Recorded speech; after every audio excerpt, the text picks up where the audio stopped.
Welcome to the Slop Farm. Enjoy the video. You begin by preparing the buffers and probes so calibration will be accurate. Pour fresh 4, 0, 0, 7, 0, 0, and 10, 0, 0 buffers into clean containers. Keep them at room temperature. Once done, rinse the probe with distilled water and blot it. Do not rub, so no residue alters readings. Make sure the meter is on and in the correct calibration mode. You need to know if it expects 1-point or 2-point calibration. This step sets the baseline for all readings that follow. You now perform the actual calibration points, which correct both offset and slope.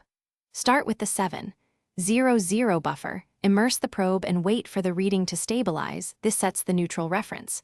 Once accepted, rinse and blot the probe, then move to the acidic or alkaline buffer that matches your samples, typically 4, 0, 0 or 10, 0, 0.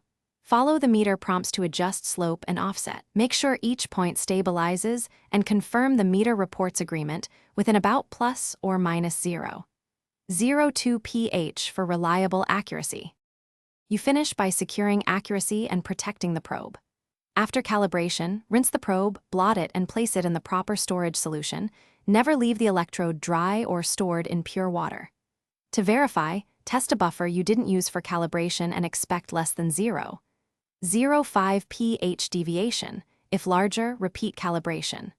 Finally, log the date, buffers used, temperature, and your initials so traceability is clear. Troubleshooting tip.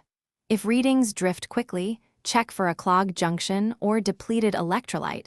Replace or clean per manufacturer instructions. Thanks for watching. Consider subscribing if we helped you today.